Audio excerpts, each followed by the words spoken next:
y vamos a empezar a revisar la clasificación que se hace del derecho internacional público.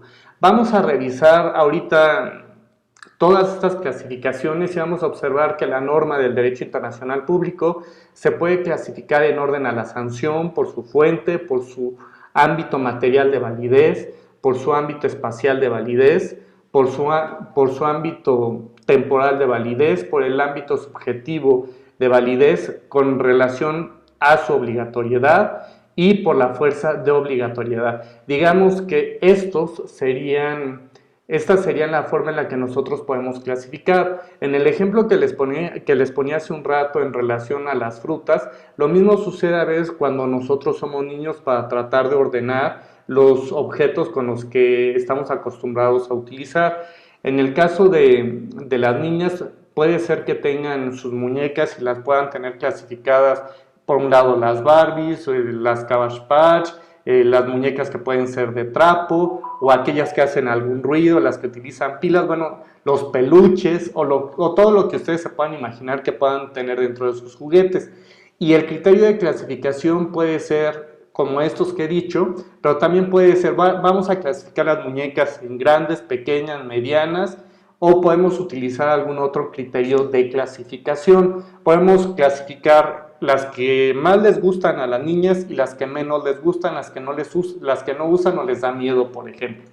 En el caso de los niños vamos a pensar en los carritos. Podemos tener los cochecitos y los podemos clasificar a lo mejor en pequeños, medianos y grandes, o podemos clasificarlos por colores y decimos, si ustedes observan a sus hermanitos más pequeños si tienen o a sobrinos, podrán identificar que los niños los clasifican a lo mejor algunos por colores y dicen, bueno, no importa el tamaño, pero aquí voy a poner todos los carritos en azul, todos los carritos verdes y aquí todos los carritos amarillos. O los puede clasificar los que son de pilas, los que no usan pilas, los de tracción o fricción, como se llaman, y los podemos clasificar de distintas maneras, pero si ustedes se fijan, estamos utilizando una característica en particular que estamos observando de estos objetos. Si los clasificamos en orden del color, los podemos decir, aquí están todos los azules y no importa si son chicos pequeños o grandes, si son de pilas o no, si son de madera, el único requisito es que cumplan con una condición que nosotros estamos o con una característica que estamos observando y nos permite agruparlos. Pero fíjense bien que esta clasificación puede ser, digamos que arbitraria o flexible, porque así como los clasificamos en colores, los podemos clasificar en orden al tamaño o alguna otra característica que nosotros podamos estar observando de nuestros carritos, por ejemplo. Y lo mismo sucede con la norma internacional. Esta clasificación que se hace de la norma a nivel internacional obedece a alguna característica en particular que se está observando. Y recordemos que si somos estudiosos del derecho, somos científicos del derecho, a veces es necesario diseccionar nuestro objeto de estudio. Quizá en algunas ocasiones, si tuviéramos un cadáver en este momento, tendríamos que ver por dónde vamos a hacer el corte y qué es lo que queremos observar.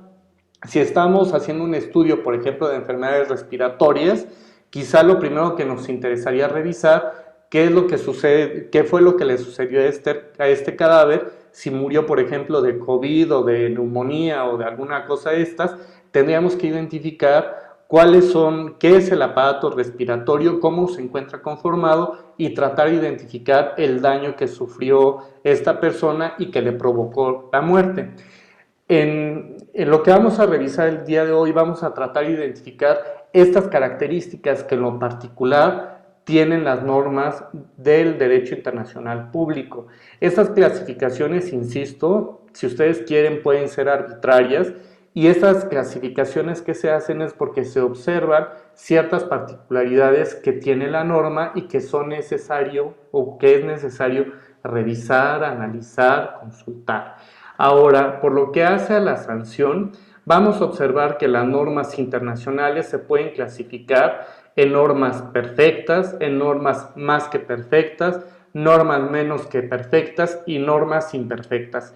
Y les había comentado en alguna sesión que algunos autores hacen énfasis en el estudio de la sanción para tratar de identificarlo como norma jurídica, de aquellas normas que no pertenecen a este grupo.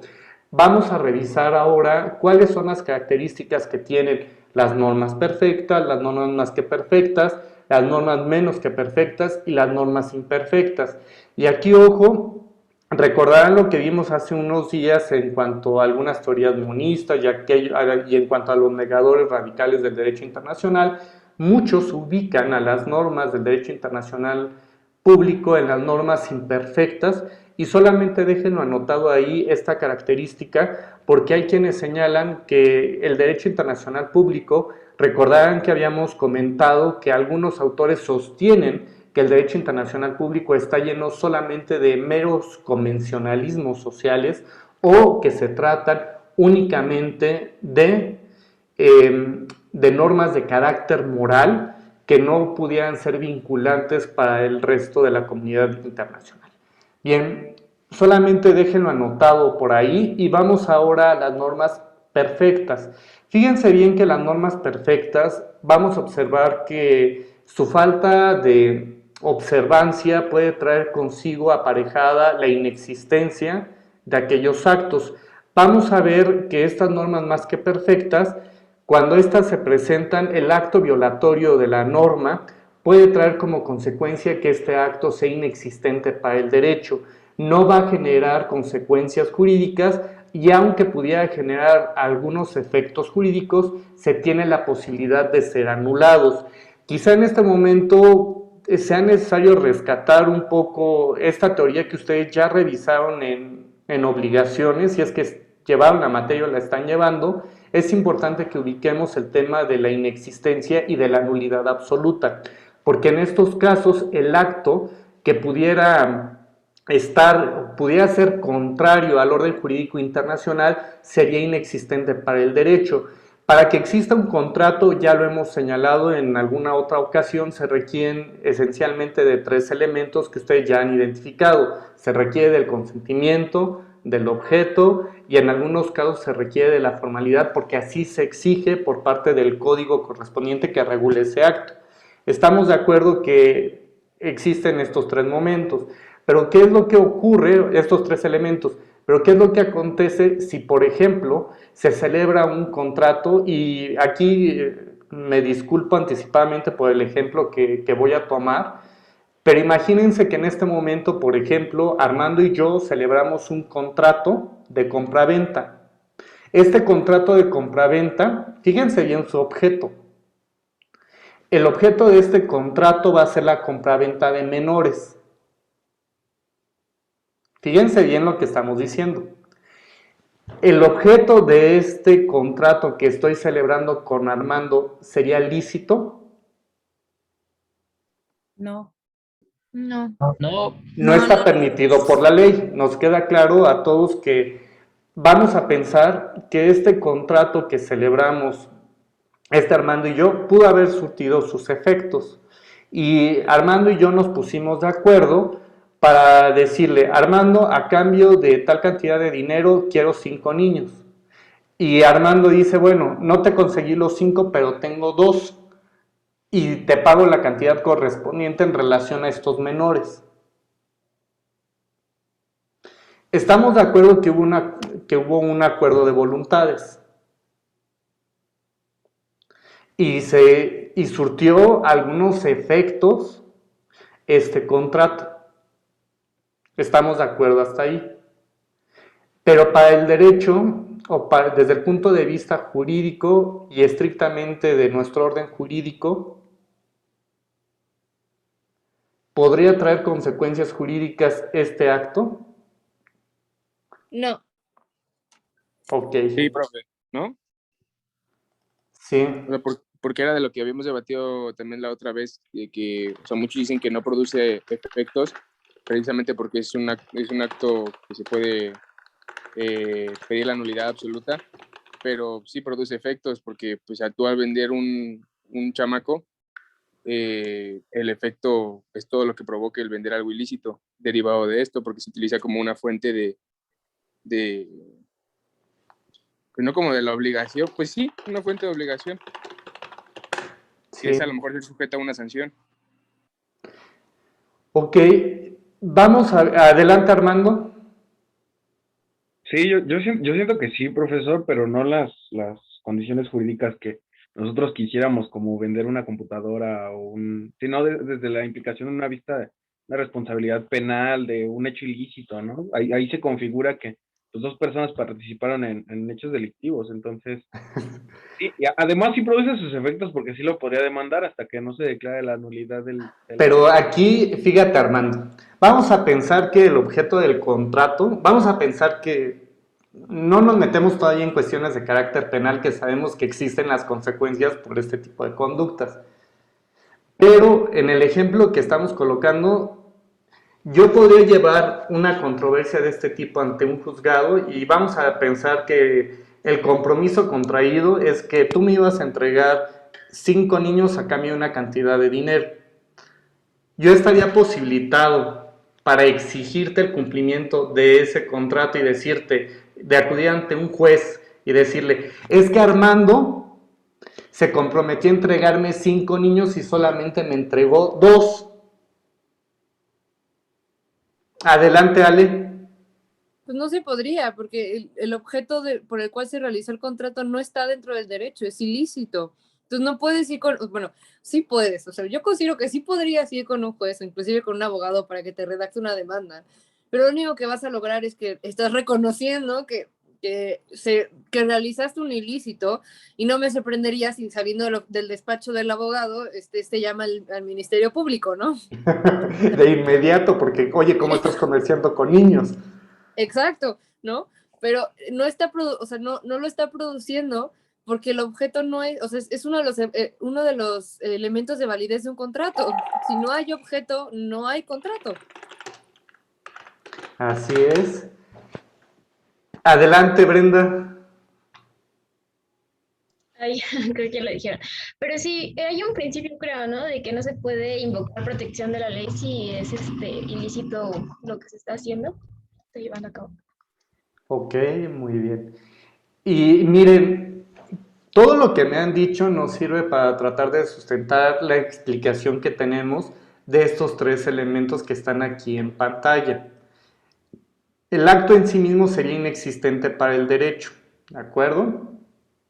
Y este acto que estamos celebrando no solamente estaría viciado de inexistencia, estaría viciado de nulidad absoluta. ¿Por qué estaría viciado de nulidad absoluta? Porque no se puede convalidar. Así es, y porque hay una prohibición expresa del ordenamiento jurídico que establece, sí, puedes hacer lo que quieras, puede haber un acuerdo de voluntades, siempre y cuando Sea no sea lícito. contrario a la ley, es decir, tiene que ser lícito. Y la compraventa de menores no está permitido por la ley, ¿de acuerdo? O sea, está fuera del comercio, punto. Entonces, si bien es cierto, para este caso, adelante, Diego. Oiga, profe, y en el supuesto de que o sea, si yo compro un niño a los 17 años, ¿no? En el mismo caso, o compro un niño a los 17, pero él ya tiene 22, 23, y empezamos sigue como el proceso contractual, pero en algún momento se llega con el juez y el juez se da cuenta de que, oye, pero al inicio de todo este proceso, tú, bueno, no comprarlo, o sea, cambiar un ejemplo en el que yo haya hecho un acto ilícito, él a sus 17, pero que ya tiene 25, ¿no? En este caso no se puede convalidar o todo se echa para atrás. Ahí regresamos a que está fuera del comercio. Así de sencillo.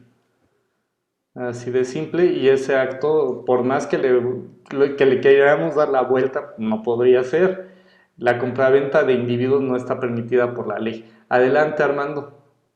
Es que, bueno, profe, podría sonar a chiste, pero yo una vez mi maestra de penal nos puso un video donde un sujeto que se robó un coche fue a denunciar que se lo habían robado. Él pensaba que era un trabajo honesto, ¿no? Entonces, pues obviamente pasaba lo que yo le decía, ¿no? En cuanto yo lo demande a usted porque no me entrego, sí, como no, vente, niño, ahorita te entrego a tus niños, pero acompáñame allá adentro. Entonces, pues no sé, eso es lo chistoso, ¿no? Pero pues obviamente de que no se puede, no se puede.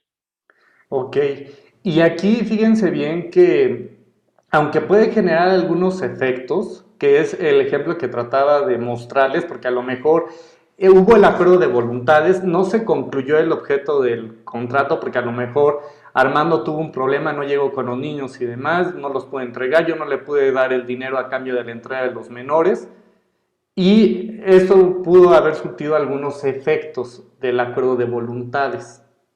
Pero al final del día se tiene la posibilidad de ser anulados estos actos, ¿de acuerdo? Se puede acudir ante un órgano jurisdiccional o lo que sea, o vamos a pensar en el caso de la esclavitud, no por el hecho de que yo firme un contrato donde acepto someterme a esa condición, no por el simple hecho que esté pactado y que haya acuerdo de ambas partes, significa que esto pueda trascender o que tenga que surtir sus efectos entre las partes. Si llegamos con un juez y le mostramos una demanda en donde digo, exijo que tenga la condición de esclavo porque lo aceptó, tengo un documento escrito que así lo señala, pues el juez evidentemente no va a dar trámite o simplemente no puede condenar a que la persona vaya y se someta a la condición de esclavo nuevamente. Adelante, Diego. Profe, y bueno, ya para cerrar, que la única forma de que se pueda convalidar sería que saliera una ley que regularice esa situación, pero que antes de que se haya regularizado haya sido un ilícito, como la esclavitud, por ejemplo, que pone de que yo compré a un esclavo, es ilegal, pero en 2 años ya se vuelve legal, pues ya no se puede violar el principio de retroactividad, ¿no? Pues sí, sí, de algún modo. Pero fíjense bien, ahora el problema que tenemos aquí es que en el caso del derecho internacional público, ya lo vimos ahorita en el caso del ámbito doméstico, en el orden jurídico interno, y es importante que veamos lo siguiente, porque en el caso de las normas imperativas de derecho internacional, o también denominadas de jus cogens, tienen el equivalente estas normas no admiten pacto en contrario, ¿de acuerdo? Y al no admitir pacto en contrario, significa que si existen tratados celebrados y que versen sobre estos puntos que hemos revisado, serían inexistentes para el derecho. O sea, no sería posible que México y Estados Unidos se pusieran de acuerdo para iniciar un genocidio, solamente ese ejemplo, en contra de todos los gitanos que se encuentran en el país, o que se eliminen a todos los homosexuales que se encuentren al interior de los Estados Unidos de Norteamérica y de los Estados Unidos mexicanos. Imagínense la gravedad de un acuerdo de esa naturaleza. Todos estamos de acuerdo que así como acontece en el orden jurídico interno, que está claramente definido aquellas conductas que se encuentran expresamente prohibidas a los individuos, vamos a observar que estas normas imperativas de derecho internacional, dado el valor que protegen, no pueden admitir pacto en contrario entre las partes. Y ustedes dirán, ¿dónde se establece esta prohibición para que los estados puedan celebrar este tipo de actos? El artículo 53 de la Convención de Viena sobre Derecho de los Tratados establece lo siguiente, y es un poquito para ejemplificar estas normas perfectas que sí pueden existir en el derecho internacional, y vamos a observar que estas normas imperativas de derecho internacional se señala lo siguiente. Es nulo todo tratado que en el momento de su celebración esté en oposición con una norma imperativa de derecho internacional general. Para los efectos de la presente convención, una norma imperativa de la presente convención, una norma imperativa de derecho internacional general es una norma aceptada y reconocida por la comunidad internacional de estados en su conjunto como norma que no admite acuerdo en contrario y que solo puede ser modificada por una norma ulterior de derecho internacional general que tenga el mismo carácter, y que es un poquito lo que Diego decía hace un rato, ¿sí? Ahora vamos a observar que tenemos algunos ejemplos acerca de estas normas imperativas de derecho internacional. Estas normas imperativas de derecho internacional, o denominadas normas de jus cogens o jus cogens o de jus cogens, como quieran pronunciarlo, vamos a encontrar lo siguiente. La doctrina ha identificado claramente, por ejemplo, la esclavitud, la prohibición de la guerra, de agresión, el genocidio, la piratería, la amenaza del uso de la fuerza, resolver los conflictos mediante formas pacíficas, el principio de no intervención, la libre autodeterminación de los pueblos y el pacta sunt servanda, se trata de normas que han sido reconocidas por buena parte de la comunidad internacional y que han sostenido que no puede admitir excepciones, al menos estos principios que hemos señalado. La Corte Internacional de Justicia ha identificado solamente algunos como normas imperativas de derecho internacional, y en este caso es el genocidio, el uso de la fuerza y actos de agresión, esclavitud o de discriminación racial que pudiéramos considerar que no admiten pacto en contrario. Sería ilógico que a estas alturas del partido se admitiera este acuerdo de voluntades entre los estados para someter la esclavitud a seres humanos, cuando se ha avanzado de forma significativa en la Declaración Universal de los Derechos del Hombre y del Ciudadano y de otros documentos que existen a nivel internacional. Sería un sinsentido que existiera la posibilidad de que los estados pudieran pactar para esclavizar a un número determinado o indeterminado de personas a esta condición. Lo mismo pasa con el genocidio. Sería ilógico y contrario al orden jurídico internacional que se permitiera que los estados pactaran en la eliminación sistemática de un grupo de individuos por alguna condición, puede ser política, religiosa, racial, lo que ustedes quieran, porque para este tipo de cosas los seres humanos nos pintamos solos, y para establecer diferencias entre distintos, entre los mismos individuos, la verdad es que el ser humano lo puede hacer, puede buscar cualquier cosa para tratar de eliminar a un grupo rival. Puede ser, como les decía hace un rato, desde el punto de vista religioso, orientación sexual. Vean ustedes los conflictos que han surgido, por ejemplo, en Darfur y en algunas otras zonas de África, donde no hay diferencia racial desde un punto de vista, ya no digo genético, histórico, tienen el mismo origen. Y se hacen o introducen ideas que permiten la división de esos pueblos y que existan estos choques. Entonces, solo la idea de que los estados puedan pactar para eliminar de manera sistemática a un grupo de seres humanos es aberrante, desde el punto de vista que lo veamos, y no es posible que que tengan la oportunidad los estados de celebrar un acuerdo de esta naturaleza. Y esto ya lo hemos visto, la historia nos ha demostrado las consecuencias que tiene esto. Adelante, Dani. Profesor, y por ejemplo, en los países, poniendo un ejemplo que ponía sobre someter a un cierto grupo, no sé, se me ocurre el ejemplo de los países de Medio Oriente, donde tienen sometidos, no sé, a las mujeres tal vez, o a un cierto grupo étnico. En ese caso, si digamos que los estados pactaron eso, digamos que ¿a quién le reclamarías el que no se haga eso, que están vulnerando tus derechos? Pues en principio tendría que ser ante la propia Corte Internacional de Justicia, tendría que ser el órgano encargado de la revisión de esto, en principio. Habrá que ver si alguno de los estados es parte del sistema de Naciones Unidas, pero eventualmente sería en ese foro donde se le tendría que llevar al estado para señalar que no ha cumplido con estas normas. Y aquí es importante señalar que estos principios que estamos señalando y que ha identificado la doctrina, no necesariamente se encuentran insertos en tratados internacionales. Buena parte de estos ejemplos que tenemos de estas normas imperativas de derecho internacional han surgido a partir de la costumbre, es decir, a partir de la interacción de los estados, sin que necesariamente exista algún tratado donde prohíba expresamente la realización de estas conductas. En el caso de genocidio, aquí sí tenemos algunos tratados que regulan la materia, pero en algunos otros, como en el caso de la esclavitud, la piratería o el uso de la fuerza, no todo esto surgió enteramente a través de los tratados, sino que surgieron previamente a través de la costumbre internacional. Quizá no hemos llegado hasta ese punto, pero una de las principales fuentes generadoras de las normas internacionales tiene que ver justamente con la costumbre.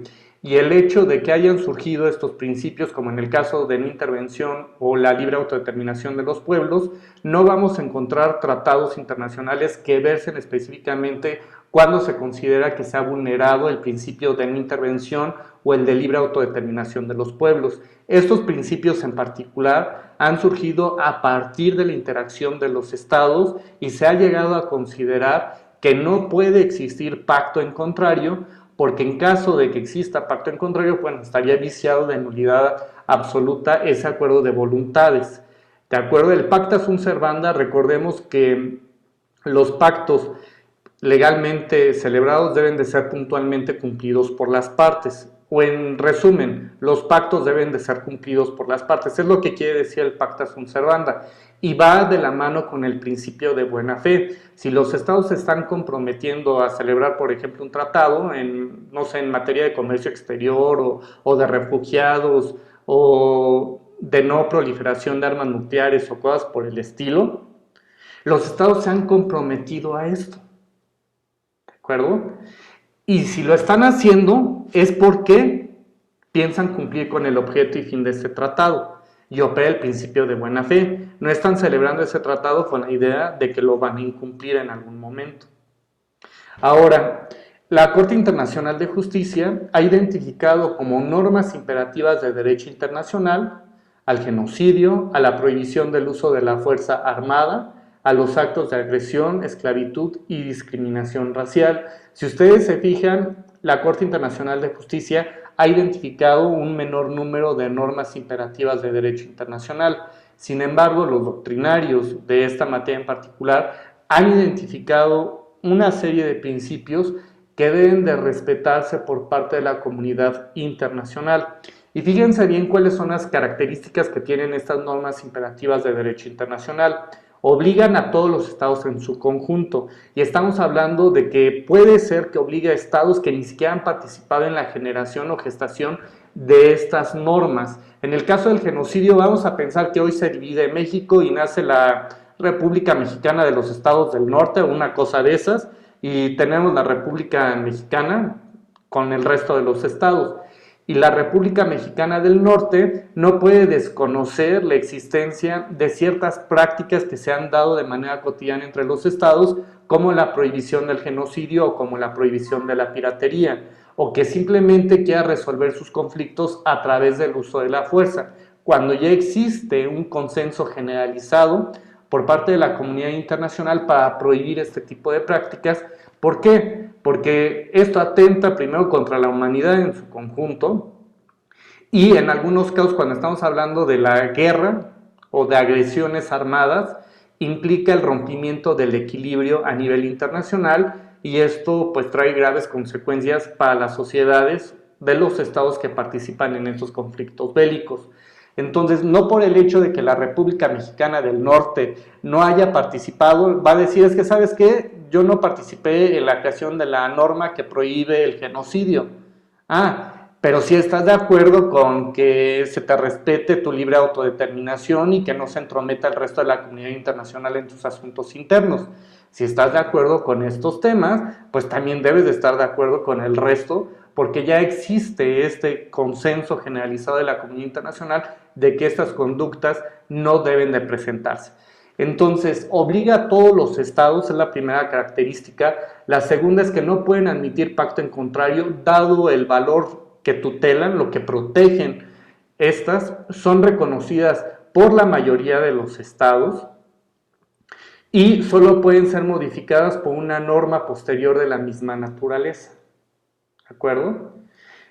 Vamos a poner, y aquí viene el ejemplo que un poquito del que hablaba Diego. Ustedes saben que al menos durante el siglo XVIII era una práctica regular la esclavitud. Todos sabemos que a raíz de la Revolución Francesa y todo esto que sucedió en aquella época, tuvo un giro radical la idea de la esclavitud, y que se estuvo trabajando, no en los años siguientes, en los siglos posteriores se ha estado trabajando en el tema de la esclavitud, hasta que se llega al punto en el que se tiene que prohibir esta práctica a nivel internacional. ¿De acuerdo? Porque quizá en la época, no sé todavía del siglo XIX, era una constante, si no nada más identifiquemos la guerra de secesión en Estados Unidos, la guerra entre los del norte y los del sur, porque los del norte querían que se aboliera la esclavitud en todos los Estados Unidos de Norteamérica, y los estados del sur como Texas decían, es que yo no quiero que desaparezca la esclavitud porque este es el motor de mi economía y esto es lo que favorece la generación de riqueza en estos estados. Fue tan grave esto, o tan paradigmático en el caso de los Estados Unidos, que estuvieron a punto de romper el pacto federal. En el mundo, esta práctica se empezó a identificar que ya no correspondía al mundo actual, porque no solamente fue una cuestión de los Estados Unidos, fue algo que sucedió también en África, sobre todo con los países europeos que llegaron, se repartieron prácticamente todo el territorio africano y todavía existía un contrabando importante de esclavos de esta región del planeta. Poco a poco, esta actividad dejó de ser permitida entre los propios estados y se prohíbe, porque por encima quizá del Pacta Sunt Servanda y del acuerdo de voluntades, pues está por encima la dignidad del ser humano, y que es lo que da pie a la prohibición del genocidio, de la esclavitud. Y dadas estas condiciones, es que se hace necesario abandonar, digamos que esta primera postura, es decir, esta conducta ahora ya no está permitida. Quizá pueda venir alguna otra norma posterior que no solamente prohíba la esclavitud o inclusive la trata de personas, y que pueda constituirse como una norma imperativa de derecho internacional. Fíjense bien, tenemos aquí algunos otros ejemplos acerca de cuándo se puede generar esta nulidad de los actos, y vamos a revisar el artículo 103 y 102 de la Carta de la Organización de las Naciones Unidas. En el caso de la Carta del artículo 102 establece lo siguiente: todo tratado internacional concertado por cualquiera de sus miembros debe ser registrado ante la Secretaría y publicados en breve. Fíjense bien, este es el supuesto. Todos los estados que forman parte de la Organización de las Naciones Unidas tienen la obligación de registrar estos tratados ante la organización, ante la Secretaría General de manera específica. Si un tratado no se registra ante la Organización de las Naciones Unidas, debe haber una consecuencia. El párrafo segundo del artículo 102 establece esta consecuencia. Párrafo segundo: si no fue registrado ante la Secretaría General de la Organización de las Naciones Unidas, ninguna de las partes podrá invocarlo ante esta organización. Y fíjense bien, y la razón es la siguiente: cuando se registra un tratado ante la Secretaría General es con la idea de darle publicidad, ¿sí? Que todos los miembros de la comunidad internacional sepan que existe ese tratado y que conozca el objeto y fin de ese tratado. Porque la Secretaría General no solamente va a recibir ese tratado, lo tiene que publicar a efecto de que el resto de la comunidad internacional sepa cuál fue este acuerdo de voluntades.